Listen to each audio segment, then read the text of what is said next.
자, 오늘 당신은 하나님을 얼마나 아는가? 다섯 번째 과제죠. 하나님의 침묵을 깨달으라. 하나님의 침묵, 침묵하시는 하나님이십니다. 우리도 침묵할 때가 있죠. 그 침묵은 이유가 있죠. 하나님께는 더 깊은 의미가 있다라는 사실을 알아야 하는 것입니다. 중심 구절이 시편 83편 1절입니다. 오 하나님이여 침묵하지 마소서, 가만히 계시지 마소서. 오 하나님이여 조용히 계시지 마소서. 하나님의 사람들이 이렇게 부르짖었다는 것은 하나님께서 이 상황 가운데서 왜 가만히 계시는가, 왜 일하지 않으시는가, 출애굽 때 그 홍해를 가르시고 그 하나님 어디 가셨던 것인가, 이렇게 단성을 부르짖을 수밖에 없었던 많은 일들이 하나님의 사람들에게 있었던 것이죠. 이런 상황에서 하나님이 움직이지 않으신다고, 기도에 응답해 주시지 않으신다고, 그럴 때가 있단 말이죠. 그때 우리는 원망할 게 아니라 하나님의 깊은 뜻이 어디에 있는지를 알 수 있어야 되는 것이죠. 오늘 이 성경 공부 시간을 통해서 그것을 깨닫는 시간이 되기를 원합니다. 하나님의 침묵을 깨달으라. 자, 하나님의 침묵에 대해서 봅니다. 자, 어려움에 처한 성도들 종종 이렇게 말합니다. 사랑의 하나님께서 살아계시다면 살아계신데 왜 응답이 없으실까? 그리스도인에게 왜 나에게 이런 일이 일어나도록 허락하셨을까? 왜 이런 일이 일어나는 걸 미리 막지 않으셨을까? 하나님 전지하신 분이신데 이렇게 탄원할 때가 있다는 것이죠. 자, 그리스도인이라 해도 하나님의 침묵에 관해서 종종 이런 의문을 제기하곤 하죠. 여러분들도 그렇게 하셨을 것입니다. 성도들이 세상에서 겪는 고난에 대해서 왜 하나님께서 침묵하시냐고 항변하는 것입니다. 하박국 1장 13절은 말씀합니다. 주께서는 정결한 눈을 가지셨기에 악을 참아 보지 못하시며 죄악을 볼 수도 없나이다. 어찌하여 주께서는 패역되이 행하는 자들을 바라만 보시며 악인이 자기보다 의로운 사람들을 삼키는데도 침묵을 지키시나이까? 악을 보지 않으시는, 악을 미워하시는 분이 왜 가만히 계시느냐? 지금 세상이 이런데 왜 하나님 가만히 계시냐라고 하는 것이죠. 참으로 이해 못할 일이 아닐 수 없습니다. 이렇게 하나님께서 침묵하시니까 세상 사람들이, 믿지 않는 사람들이 말하는 게 뭐예요? 하나님이 있다고 한다면 그 하나님은 죽었다. 그 유명한 신은 죽었다. 그죠? 유대인들이 그 홀로코스트로 그렇게 가스실에서 죽어가고 막, 그런데 왜 하나님이 가만히시겠냐? 하나님이 있다고 한다면 죽었다 이거죠. 신은 죽었다. 하나님 살아계심에도 불구하고 성도들의 고난에 침묵하신다고 한다면 우리가 그만한 이유가 있다는 사실을 알아야만 합니다. 이것이 하나님의 침묵을 바라보는 정상적인 믿음입니다. 하나님께서는 성도들의 고난에 대해서뿐만 아니라 다른 경우들에 있어서도 침묵을 하십니다. 하나님의 침묵에는 이유가 있다는 점을 깨달을 때 그분의 침묵에 대해서 우리는 불평하지 않을 수가 있는 것이죠. 여러분들, 하나님께서 이스라엘을 그렇게 출애굽시키셔서 계속해서 하는데 가만히 계시니까 어떻게 했어요? 사람들이 불평을 해댔단 말이죠. 여호수아를 이제 위시로 해서 군대 대장으로 해서 여리코성 함락할 때, 어제 우리 크리스찬 중고등학교 학생들 뮤지컬에도 나왔지만 침묵하라고, 조용하라고, 입 닫으라고, 그러니까 계속 그래서 광야에서 했던 것처럼 불평하지 말라고, 그죠? 침묵하라고. 하나님께서 일할 것이니까. 근데 하나님께서도 계속 근데 침묵하시는 거예요. 아무것도 보여지는 것은 없어요. 근데 하나님께서 일하실 것이다라는 거죠. 그 가운데서 불평하지 않는다면, 우리도 기도하고 나서 불평하고 의심하고 원망하는 게 아니라 이루어지지 않는다고 하나님께서 하실 것이라고 믿는 그 믿음을 위해서 또 응답을 유보시키시고 다 뜻이 있으시다라는 것이죠. 그래서 우리 믿음을 보시고 정말로 맡겼으면 평안할 것이고 그것을 보시고 이제 이루어 주시고자 침묵하시는 그런 경우도 있음을 우리가 알아야 되는 것입니다. 아무튼 하나님께서 침묵하실 때 우리는 잠잠해야 되는 거죠. 잠잠하라. 하나님께서 너희들을 구원하실 그 구원을 바라보라. 자, 이집트에서의 400년간의 침묵을 한번 생각해 보십시오. 출애굽기 2장 25절에 기록되기를 하나님께서 이스라엘 자손들을 굽어보셨으며 하나님께서 그들에게 관심을 가지셨더라고 기록하고 있습니다. 그제서야 그렇게 혹독하게 고난을 당하고 있었는데 하나님께서 이스라엘이 400년간 파라오의 압제하에 있었을 때 그 민족에 대해서 침묵하셨어요. 이집트에 들어온 이스라엘 자손들은 다산하고 번성하고 풍성하고 그렇게 막강해졌는데 이집트가 바로 그들로 가득 찼죠. 그때 요셉을 모르는 새 왕이 일어나서 이집트를 다스리게 되었는데 이스라엘 자손이 번성하게 되면 전쟁이 일어나서 자기들을 대적하고 싸우고 이집트를 나갈까 봐 이스라엘 백성들에게 노역을 증가시켰습니다. 그리고 사내 아이가 태어나면 죽이라고 그렇게도 하기도 했죠. 근데 이스라엘 백성들은 계속해서 번성하게 되었습니다. 파라오는 히브리 노예들을 흙 이기는 일들과 그리고 벽돌 만드는 일들, 들에서 섬기는 모든 일에 더 힘들게 했고, 섬기는 그 모든 일에 엄격한 규정을 적용했고, 자, 근데 세월이 지나서 이집트 왕은 죽고 이스라엘 자손들이 노예 생활로 인해서 탄식하면서 부르짖자 견디다 못해 간구할 때가 있는 것이죠. 우리는 진작에 또 빨리빨리 간구해야 되겠지만, 어쨌든 여기는 또 하나님의 다 뜻이 있고 400년이라는 그 기간도 하나님의 계획에 다 있었던 것이죠. 다 알고 계시는 전지하신 하나님. 자, 그 부르짖음이 하나님께 상달되었고, 하나님께서는 그들의 신음소리를 들으시고 아브라함과 이삭과 야곱에게 맺었던 그분의 언약을 기억하셨습니다. 오해하지 말 것은 하나님께서 기억하셨다고 해서 잊어버렸다가 기억하신 게 아니라 하나님은 다 계획이 있으시다라는 것을 알아야 되는 거죠. 말하자면 하나님께서 드디어 침묵을 깨셨다라는 거죠. 침묵을 깨기 시작하셨다. 하나님께서는 그때부터 이스라엘 자손들을 굽어보셨고 그들에게 관심을 가지셨습니다. 자, 이집트에서의 400년간의 그 침묵, 어찌된 일입니까? 그것은 아브라함에게 하셨던 그 말씀, 창세기 15장 13절 14절 16절에 근거한 침묵이었죠. 제가 읽겠습니다. 주께서 아브라함에게 말씀하시기를 너는 분명히 알지니 내 씨가 자기 땅이 아닌 곳에서 타국인이 되어 그들을 섬길 것이요 그들이 400년 동안 내 자손을 괴롭게 하겠고 그들이 섬길 그 민족을 또한 내가 또한 심판하리니 그 후에 그들이 큰 재물을 가지고 나오리라. 그러나 4대 만에 그들이 이곳으로 다시 돌아오리니 이는 아모리인들의 죄악이 아직 다 차지 않았습니다. 미리 말씀해 주셨어요. 400년 4대 한 세대가 100년이라는 사실을 또 여기서도 우리가 알게 되죠. 자, 주님께서는 가나안 땅에 그 거하던 그 아모리인들의 죄가 가득 찼을 때 이스라엘 백성들을 그곳으로 들여보내신 거예요. 그리고 그들을 심판하시고 이제 이스라엘 백성들에게 그곳을 허락하신 것이죠. 그래서 출애굽기 2장 23절, 24절, 25절에서 하나님께서 침묵을 깨셨던 것인데 이 세 구절에서 이 총 세 구절에서 하나님이라는 이름이 5번 언급되고 있습니다. 5는 우리가 아는 것처럼 죽음을 상징하는 숫자죠. 이는 하나님께서 찾아가시려고 하는 이스라엘 자손이 현재 죽어 있다는 것을 또 상징적으로 나타내는 것입니다. 하나님께서는 이스라엘 자손이 죽을 때까지 침묵하신 것이다 라는 말인 것이죠.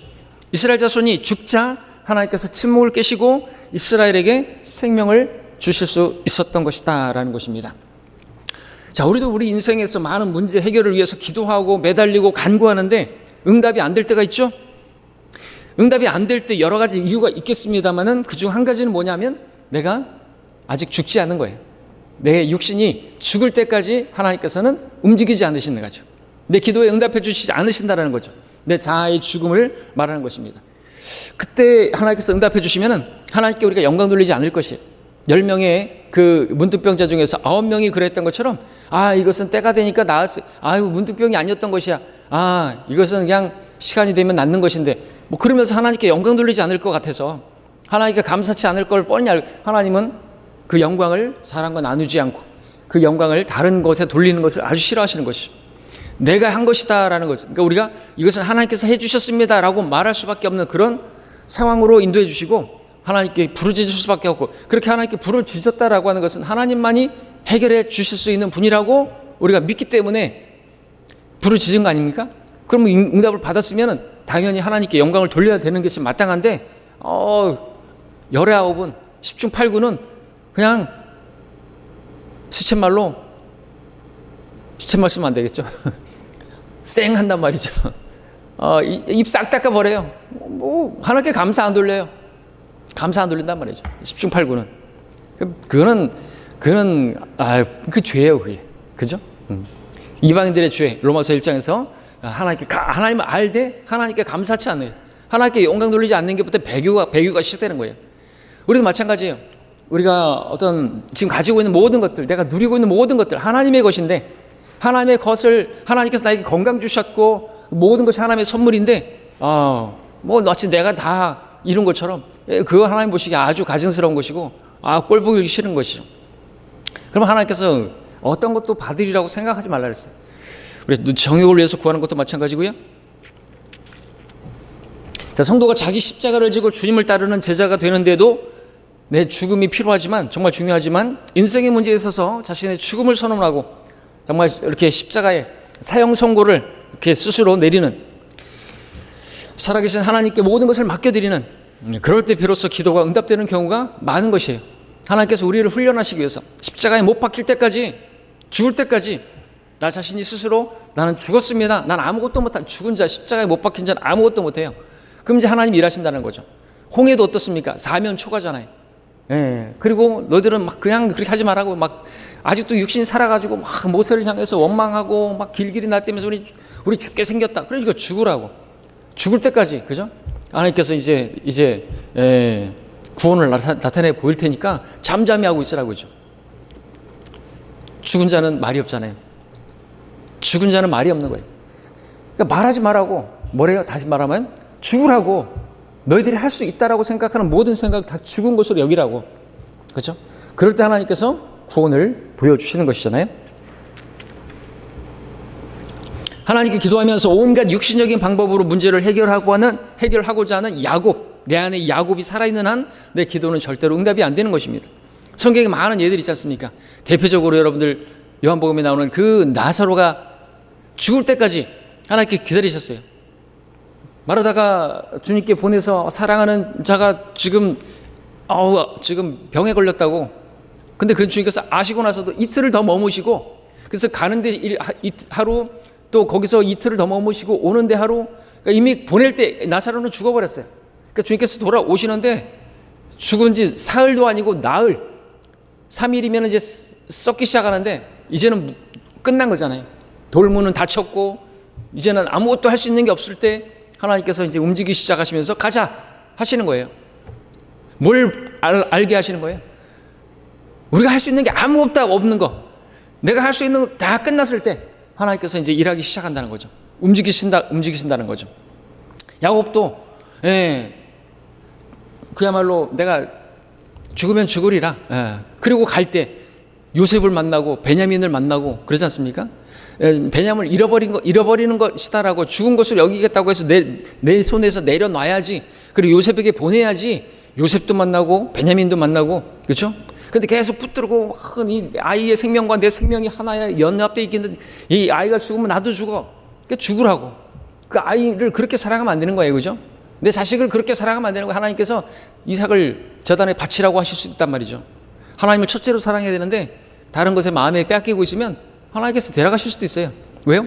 하나님은 나를 사랑하실 뿐만 아니라 나에 대해서 질투하시는 분이기 때문에, 내가 다른 것에 마음을 빼앗기고 있으면 하나님께서 질투하신단 말이죠. 번제로 바치라 하실 수 있음을 알아야 되는 거죠. 자, 이제 우리 신구약 중간기의 400년간의 침묵에 대해서 보겠습니다. 이집트에서의 그 400년간의 침묵 안에 400년? 40은 시험의 숫자인데 그것이 10배나 돼. 그죠? 400년간의 침묵. 말라기 4장 5절 6절은 이제 성경이 이제 말라기 구약이 끝나죠. 마지막은 내가 땅을 저주로 치지 않게 하리라. 이제 이런 말씀으로 구약 성경이 끝나죠. 말라기가. 자, 하나님께서 말라기 말씀을 끝으로 신약에서 이제 마태복음에 이르기까지 400년 동안 이스라엘 민족에게 아무것도 계시하지 않습니다. 침묵하세요. 이제 10년 요한이 이제 등장해서 유대 광야에서 너희는 회개하라 천국이 가까이 왔느니라 말하게 하심으로써 이제 다시 계시하시기 시작하시고 하나님의 시간표가 움직이기 시작하시죠. 그리고 하나님께서 육신을 입고 이 땅에 오신 예수 그리스도께서 이제 완전한 침묵을 깨셨습니다. 누가복음 2장 8절에서 이제 16절까지 다 읽지는 않겠지만 오늘 아마 많은 교회들에서 이 본문을 가지고 설교를 하지 않을까 싶습니다. 그때 그 고을에 목자들이 있었는데 들에서 묵으면서 밤에 양떼를 지키더라. 그러면서 이제 크리스마스 칸타타를 하고 예수님의 탄생을 축한다고 하고 오늘 이 본문으로 설교를 하거나 많이 이야기하겠죠. 근데 그 추운, 우리랑 똑같은 추운 그 지역에서 말이죠. 예수님께서 또 말구유라는 말은 없지만 구유에서 태어나시는데, 그리고 목자들이 밤에 들에서 밤을 새면서 양을 지키는데 불가능한 거예요. 계절이 겨울이 아니란 말이죠. 12월 25일이 아니란 말이죠. 어쨌든지 간에 이렇게 예수님께서 탄생하시면서 그 신구약 중간사에서 그 침묵을 깨시는 것을 보게 되는 거죠. 신구약 중간기라고 불리는 400년간의 침묵 기간 동안에도 근데 이 팔레스타인 땅에서 둘러싸고 있는 역사는 진행이 됩니다. 이방인들의 역사죠. 바빌론 무너지고 메데 페르시아, 그리스, 로마로 이제 이어지는 그 상황에서 이제 메데 페르시아, 그리스, 그 다음에 로마, 이제 그때 예수님께서 때가 차니까 오신 것이 아시는 것처럼 그 로마 그때 오셨던 것은 또 이 십자가를 지셔야 되기 때문에 로마의 그 사형 제도법이 십자가에 매달려 나무에 매달려 죽이는 죽음이기 때문에 그러니까 정확하게 그 타이밍을 또 오실 수밖에 없으셨고 하나님의 타이밍은 아주 정확했던 것이죠. 자, 그 역사 이방 역사인데 첫 번째는 페르시아 제국이죠. 바빌론 다음에 메데 페르시아 BC 404년에서 331년 코레스 왕에서부터 시작된 이 페르시아 제국은 아수에로 왕 에스더에서에 나오는 아탁세르세스 1세 에스라와 느헤미야에 나오는 그 왕들이 지배했고 BC 332년경에 마케도니아의 알렉산더 대왕이 이제 나타나서 이제 치죠. 그 다음에 이제 바로 본격적으로 헬라 그리스 제국이 등극합니다. BC 332년에서 148년. 자, 332년경에 알렉산더 대왕이 건설한 헬라 제국, 이 그리스 제국이 그런데 공교롭게도 예수님과 동일한 나이 33살의 젊은 나이로 죽게 되는데 저 그리스도의 예표가 되는 예수님과 똑같은 그리고 전쟁도 하지 않고 평화로 무찌르는 저 그리스도와 같은 그런 모습들을 가지고 있는데요. 자, 그로 인해서 이제 또 이제 네 뿔이 형성되죠. 카산더, 리시마쿠스, 셀류쿠스, 프톨레미 이 네 왕국으로 이제 또 분열이 됩니다. 헬라 제국이 그 가운데서 이제 셀류쿠스 왕조에서 BC 312년에서 163년 안티오쿠스 4세가 등장합니다.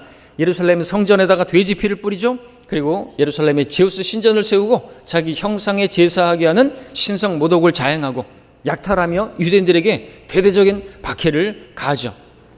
자, 그러고 인해서 이제 마카비 혁명이 일어나는데 BC 166년에서 143년 셀류쿠스 왕조의 안티오쿠스 에피파네스 4세의 그 만행을 참다 못한 유대인 마따디아가 그의 5 아들과 더불어 시리아의 반기를 들고 혁명을 일으켰는데 그 마따디아의 셋째 아들인 유다 마카비가 예루살렘을 성전을 탈환하죠.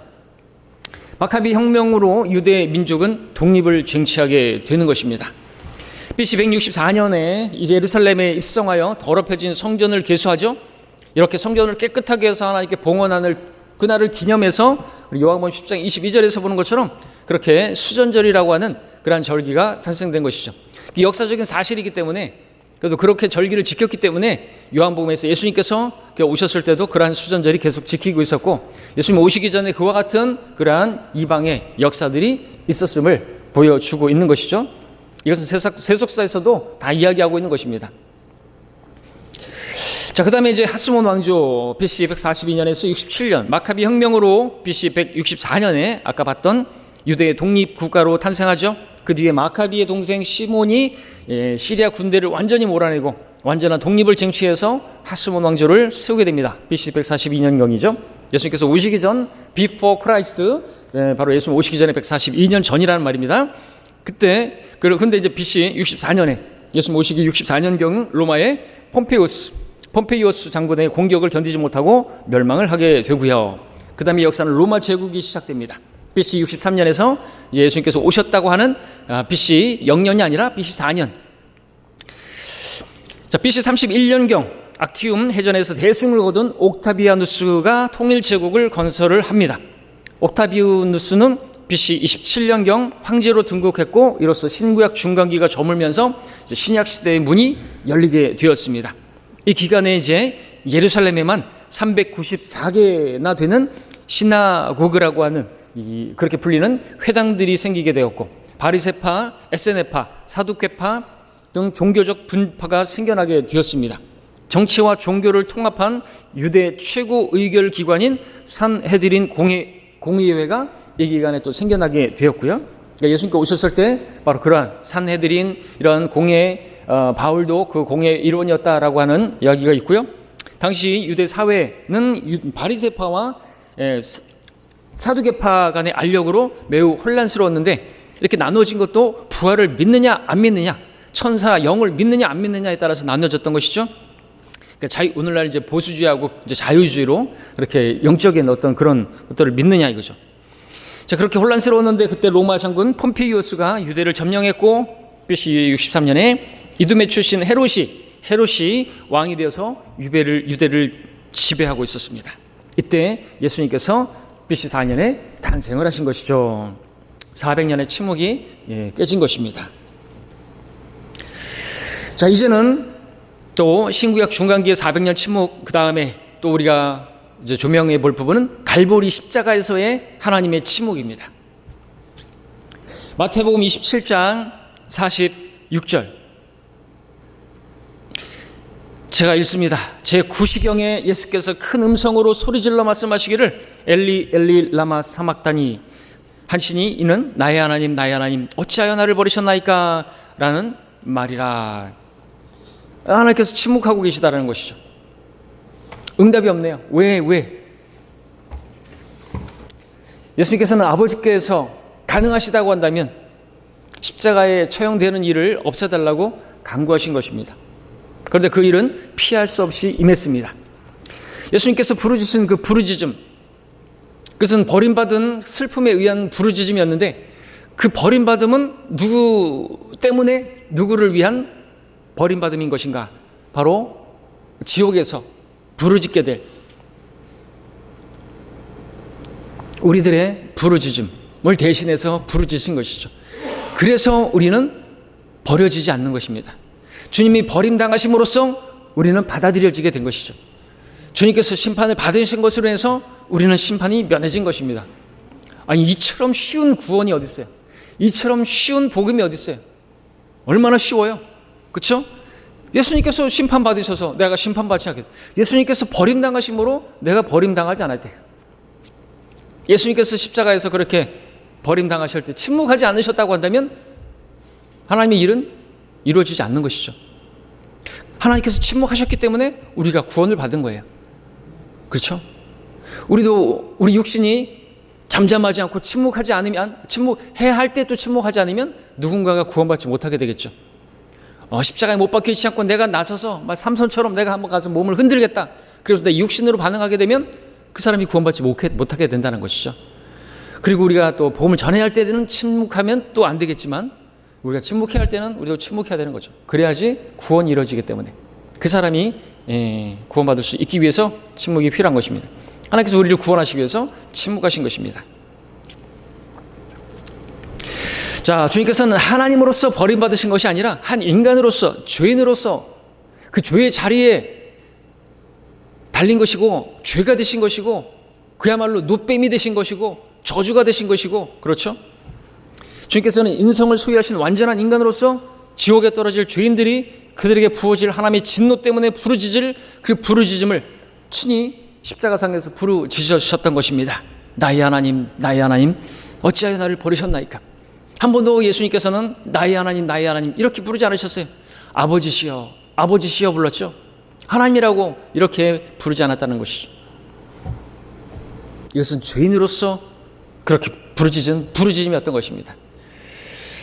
예수님을 영접하지 않으면 많은 사람들이, 특별히 교회 다니는 사람들이 하나님을 안다고 말하지만 복음을 부인하고 행위로서 부인하는 자들이 지옥에서 외치게 될 부르짖음이에요. 나의 하나님 나의 하나님 나를 어찌하여 버리셨나이까. 내가 그렇게 교회를 열심히 다니고 난 주일 성수도 하고 새벽기도 재단도 쌓고 뭣도 하고 뭣도 했는데 어찌하여 나는 너를 모르노라. 불법을 행한 자들아 다 내게서 떠나 영원한 불 속으로 들어가라. 그렇게 말할 수밖에 없는 상황인 것이죠. 복음을 받아들여야죠. 예수님께서 버림당하시는 건 우리를 하나님께서 받아들이시게 할 만한 사람이 되게 하시려고 버림당하신 거예요. 얼마나 쉽냐 이거죠. 가만히 생각하면 너무나 쉬워요.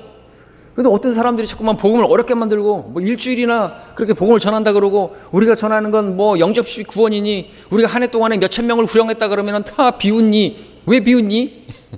정동수나 이 킹잼 성경을 쓴다고 하는 거기는 이렇게 안 한단 말이죠. 영접 기도가 없어요.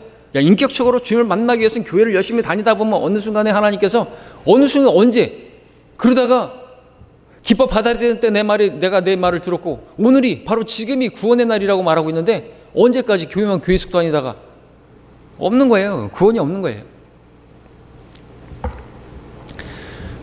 그 복음을 깨닫는 게 아니에요. 그죠? 하나님의 은혜를 깨닫는 것은 있죠. 근데 그 은혜를 깨달아야지 구원받은 것도 아니에요. 그죠? 우리가 그 은혜를 다 깨달은 사람들 다 헌신해야죠. 그렇지 않으면 되죠.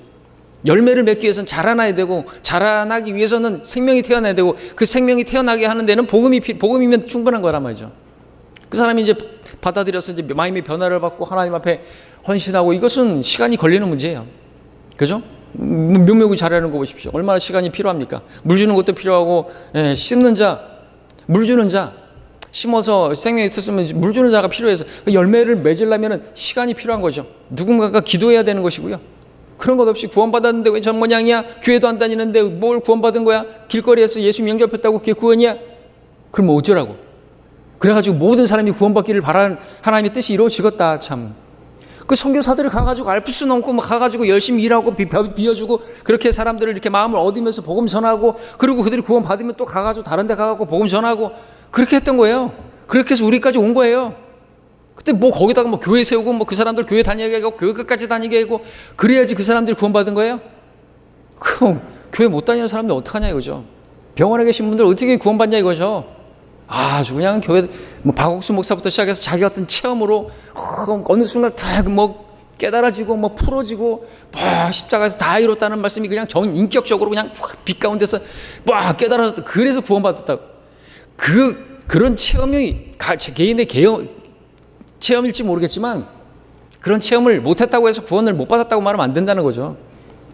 그리고 말하기 좀 자기도 그렇게 깨닫기까지 얼마나 많은 복음을 들어왔어요. 그죠? 이렇게 저렇게 다 들어왔고 성경에 대해서 알고 그랬는데 자기가 그냥 머리로만 알고 있고 막 그랬었는데, 그리고 그 전에 다른 교회도 다니고 했었고 그래도 들은 풍울이 있다가 어느 순간 자기가 이제 그것을 해서, 그러니까 우리는 전해야 된다는 거죠. 때를 어떤지 못 어떤지 여러 날의 후에 거두게 될 것이다라고 말씀하기도 하잖아요. 우리 전할 뿐만이 전하기만 하면 되는 거예요. 안 받아들이면 할 수 없는 거고, 전하는 거 그거 맡기신 것이지 뭐 그 사람들을 구경해라, 꼭 그 사람들을 이겨와라, 그러신 적 없단 말이죠. 그러니까 복음을 모르는 사람들은 좀 가만히 있어야 되는데 말이죠. 육신이 펄펄 살아가지고 우리를 비난하고 그러고 있단 말이죠. 말도 전하죠. 바깥에서 전하지도 못하고, 듣지 못하는 개가 돼가지고 강단에서는 그냥 정치인들이나 세우고선 잘하는 것이냐. 자, 예수님께서 이렇게 부르짖으셨습니다. 이 부르짖음은 지옥에 있는 모든 죄인들의 부르짖음, 그 부르짖음을 대신해서 부르짖은 것이죠. 바로 이 순간 주님께서는 모든 죄인들을 대신해서 친히 죄가 되시고, 고린도서 5장 21절, 갈라디아 3장 13절에서 저주가 되셨습니다. 나무에 달린 자는 저주를 받은 것이에요. 압살롬도 나무에 매달렸는데 저주받은 죽음이었죠. 자, 하나님의 진노의 잔을 맞으셨던 것입니다. 그래서 우리는 하나님의 진노를 피하게 되었고 그 진노로부터 구원을 받게 된 것입니다. 하나님께서는 예수님께 가해지는 모든 채찍과 그 모독과 치빼뜨파 못 박힘을 거기에 대해서 철저하게 침묵하셨어요. 그렇지 않고서는 인류 구원을 위한 구속사역을 완성하실 수가 없었던 것이죠. 이 구속사역은 세상에 있기 전에 이미 예수님과 논의되었던 바였습니다. 하나님과 예수님과, 그죠? 그래서 예수님께서는 또 이제 내가 주의 뜻을 행하려고 내가 왔나이다, 아버지시여, 그렇게 하시면서 그 뜻을 다 계획하셨던 것입니다. 삼위일체 하나님께서 그렇게 우리를 구원하시기 위해서. 디도서 1장 1절 3절을 우리 교대로 읽어볼까요? 디도서 1장 1절로 3절까지 교재 나와 있죠? 안 나왔나요? 제가 뺐죠? 왜냐하면 1, 2페이지로 맞추려고 성경 구절은 많이 뺐고요. 함께 찾아보죠. 디도서 1장 1절로 3절까지 읽겠습니다. 교대로. 바울은 하나님의 종이요 예수 그리스도의 사도이니 이는 하나님의 택하신 자들의 믿음과 경건에 따른 진리의 지식에 따라 영생의 소망 안에서 주어진 것으로, 이 영생의 소망은 거짓말하실 수 없는 하나님께서 세상이 시작되기 이전에 약속하셨다가 때가 되어 그의 말씀을 복음 전파를 통해 나타내셨는데, 이 일은 우리 구주 하나님의 명령에 따라 내게 맡겨진 것이니라 그랬습니다. 때가 되어 로마가 집권하고 있던 그 때가 되어 십자가에서 달리실 수밖에 없어야 할 그 때가 되어 주님께서 오셨다라고 하는 것이죠.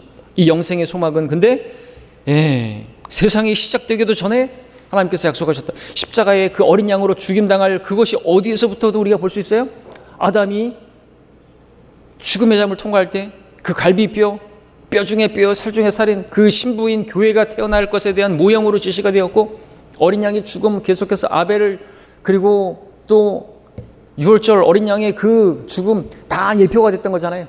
그리고 보라, 최종적으로 세상 죄를 제거하는 하나님의 어린 양이라. 하나님이 다 계획하신 거예요. 그냥 뭐 어떻게 하다가 예수님께서 그냥 뭐 하시지 않아도 될 그런 말을 해가지고 그냥 십자가에 매달린 게 아니란 말이죠.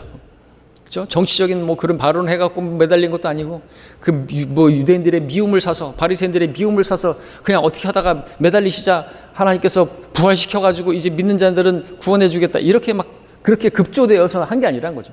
하나님은 우리 아시는 것처럼 과거도 없고 미래도 없고 모든 것을 다 아우르고 계시는 거예요. 다 보고 계시는 거예요. 벌써 창조 전부터 벌써 처음과 끝이 다 끝났어요. 이해는 안 됩니다. 그렇죠? 없는 것들을, 아직 일어날 일들을 다 이루어진 것으로 다 말씀하실 수 있는 우리 하나님은 이런 분이시라는 것이죠. 우리는 그 안에서 우리는 하나님의 뜻대로 행하면 거기에 따라 보상해 주시는 것이고, 내가 아니면 다른 사람이 그 일을 행했다? 그럼 그 사람이 가는 거예요. 섬길 수 있는 기회를 열심히 주기만 해서는 안 되는 거죠. 내가 섬겨야죠. 내가. 우리는 이제 농담 삼아 섬길 기회를 드릴게요. 자기는 섬길 생각은 없나요? 또 우리 섬길 기회를 줘야 되겠지만 내가 섬겨야 되는 거예요. 그럼 그 사람이 다 상을 받게 되고, 안 받아들인다면은 뭐 그 사람은 그 사람에게 주어지는 이제 운명대로 하나님께서 말씀하신 대로 가는 것이죠. 자, 하나님께서, 아버지께서는요, 예수님께서 죄인들을 위해 죽으실 경우에 부활하시어 한 사람으로서 영생을 받으실 것을 예수님께 약속을 하셨습니다. 예수님께서는 세상의 기초가 놓이기 이전에 미리 정해지신 베드로전서 1장 20절의 말씀처럼 갈보리 십자가의 제물로 드려져서 세상 죄를 제거하기로 그렇게 예정되었던 하나님의 어린 양이셨습니다. 예수님께서는 그때가 차니 여인에게서 태어나셨죠. 갈라디아서 4장 4절에서도 말씀하고 있고, 지금 읽었던 디모데서 1장 3절에서도 때가 되어 오셨다고 말씀하셨고, 그렇게 해서 신구약 중간기 400년간의 하나님의 침묵이 깨졌던 것입니다. 예수님께서 탄생하심으로 말이죠. 주님께서 3년 반 공생애를 마치시고 이제 때가 되어 바로 십자가에 달리셨던 것입니다. 경건치 않은 자들을 위해서 죽으실 때, 즉 인류 구속 사역을 이루시게 됐을 때 하나님께서는 바로 침묵을 또 하셨습니다. 십자가상에서 침묵을 깨셨다가 이렇게 33년 후에 십자가상에서 예수님께서 십자가에 달리셨을 때 또다시 아무 말이 없으셨어요. 그 아들께서 어찌하여 침묵하시나이까? 악인들이 저렇게 지금 나를 박해하고 십자가에 죽이는데 왜 침묵하시나이까? 아버지시여, 왜 어찌하여 나를 버리시나이까? 침묵하셨습니다. 이렇게 침묵하신 것이죠. 만일 침묵을 깨뜨리시고 셋째 하늘에, 그 예수님께서 말씀하셨던 것처럼 하늘의 천상의 12군단들을 데려다가 즉시 그들을 다 멸해버리셨다고 한다면 어떻게 우리를 위한 구원 계획이, 십자가의 구속 사역이 엉망이 돼버리는 거죠. 그래서 하나님의 침묵에는 반드시 큰 이유가 있다. 하나님의 구원 계획이 있다라고 하는 것을 우리가 믿어야 되는 거죠. 자, 그 다음으로 이제 우리가 볼 부분은 성도들의 고난과 죽음에 대한 침묵이 되겠습니다. 성도들의 고난, 죽음, 하나님께서 사랑하시는 자들이 그런 일을 당하는데 침묵하신대. 시편 116편 15절에 보니까 주의 성도들의 죽음은 주께서 보시기에 값진 것이로다 말씀하고 있습니다. 자, 이것이 힌트예요. 값진 것을 보시기 위해서, 그 값진 믿음, 정금보다 더 귀한 그 값진 믿음을 위해서 하나님께서 가만히 침묵하신다라는 거죠. 하나님께서 성도들이 원수들에게 박해받고 심지어 죽임까지 당하는데 침묵하고 계신다는 사실, 지난 2000년의 교회사에서 풀리지 않는 수수께끼였습니다. 그런데 위의 구절은 하나님께서 바로 그분의 성도들의 죽음을 값진 것으로 보신다 말씀합니다. 성도들의 죽음에 대해 그분께서 침묵하시는데 또 역시나 이유가 있는 것이죠. 하나님께서는 신실한 성도들이 죽을 때 그들을 죽음에 내어주십니다. 허락하십니다. 왜냐하면 그들의 그 순교는 첫 번째, 그 성도들이 하나님을 자신들의 생명보다 더 사랑한다는 것을 보여주는 죽음이기 때문에, 첫째로 사랑한다고 말로만 하지 말고 정말 그렇게 사랑한다고 한다면 한번 입증해 보라 이거죠. 믿음을. 둘째, 그들이 죽으면서도 여전히 하나님을 신뢰하고 있음을 보여준 그런 죽음이 되는 것이죠.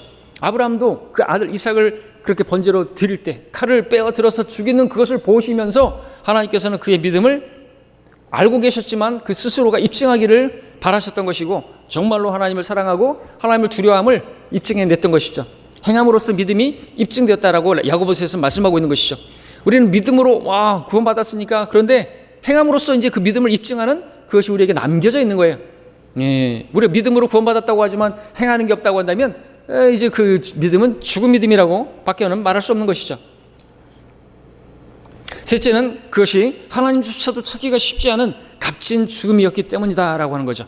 그렇기 때문에 예수님께서는 그 값진 죽음을 제자들에게 예고하셨죠. 마태복음 24장 9절에서 그리고 스테판이 죽을 때, 또 야고보가 죽을 때 그 값진 것들을 얻기 위해서 침묵을 지키셨습니다. 스테판도 예수님께서 하셨던 그 말씀처럼 저들의 죄를 저들에게 돌리지 마시라고 했던 것이죠.